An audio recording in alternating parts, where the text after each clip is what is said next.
Ambiance des grands soirs samedi dans une salle de l'Angélemière pleine à craquer. Borja Lopez, ancien joueur de Vic, et ses coéquipiers avaient rendez-vous avec l'histoire. Leur mission, inscrire un but de plus que les Espagnols. Beaucoup de tension en début de match avec deux équipes qui se jaugent et qui restent très prudentes. Tour à tour, la Vendéenne et Vic se procurent quelques occasions, mais les gardiens s'interposent à chaque fois. Sous l'impulsion de ces deux joueurs espagnols, Borja Lopez et Edu Fernandez, la Vendéenne tente de faire plier la solide défense de Vic. Après un bel arrêt du gardien lyonnais Guillaumet, le public de l'Angélemière croit au but, mais la tentative de Julien Huvelin est repoussée. Vic bute à deux reprises sur Guillaumet, impérial dans cette première mi-temps. Puis c'est au tour de la Vendéenne de se créer de nouvelles occasions avec Edu Fernandez tout d'abord, puis Mathieu Guibaud. Finalement, aucun but n'est inscrit dans cette première période. 0-0, le suspense reste entier. On est à fond dans le match, c'est super bien. Je viens pas souvent, mais il manque juste un but et on y sera. Très bien la première mi-temps, parfait. Pas de but avant la mi-temps, c'est ce qu'il fallait. Il y a moyen de passer encore ce soir, je pense, et on va les encourager à fond. Je pense que les deux équipes, pour l'instant, se donnent pas à 100%. C'est un peu crispé. Ça joue pas assez offensif. Je veux dire, voilà, bon, le numéro 9 est présent, ça c'est sûr. Mais il y a un problème au niveau de l'offensivité, très clairement.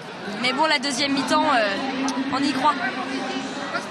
À la reprise, les Espagnols de Vic appuient sur l'accélérateur et se montrent plus offensifs. Ils sont récompensés à la 28e minute avec l'ouverture du score signé Molera. Les Catalans continuent sur leur lancée face à des Lyonnais de plus en plus acculés en défense. Guillaumet s'interpose à deux reprises. La Vendéenne réagit, mais le capitaine Baptiste Lucas ne trouve pas le chemin des filets. Pas plus de réussite pour Edu Fernandez, légèrement déséquilibré devant le but. Sur une situation similaire, quelques secondes plus tard, l'arbitre portugais laisse le jeu se poursuivre. 36e minute, Guillaumet est une nouvelle fois décisif. Sur la contre-attaque, Guibaud puis Fernandez manquent de peu l'égalisation. Vic repart à l'attaque et Borja Lopez commet une faute. L'ancien joueur de Vic écope d'un carton bleu et de 2 minutes de pénalité. Vic bénéficie d'un coup franc direct. Roca Salbas se charge d'inscrire le deuxième but espagnol, sûrement le tournant du match.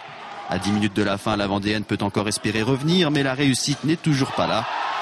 43e minute, Vic enfonce le clou et se met à l'abri avec un troisième but de Roca Salbas qui signe un doublé. C'en est fini des espoirs lyonnais qui encaissent même un quatrième but. Il est l'œuvre de Bancels. Score final 4-0 pour Vic, un score sévère pour la Vendéenne qui n'a pas réussi à percer la solide défense espagnole. C'est la fin de l'aventure européenne pour les Lyonnais. On voulait gagner, c'est clair. Par contre, avec le travail de les jeux, il n'y a pas de regret. Lui, il a donné tout, fait tout ce que nous parlait à l'entraînement. Et rien. L'objectif, c'est la saison prochaine à monter un peu plus. Avec les opportunités très claires qu'on a tenues, on fait quelques buts. Peut-être le match est différent. Cette défaite, pour nous, c'est un entraînement plus pour faire quelque chose de grand ici. En effet, en se frottant ainsi au gratin européen, la Vendéenne a engrangé de l'expérience qui sera certainement bénéfique pour la suite.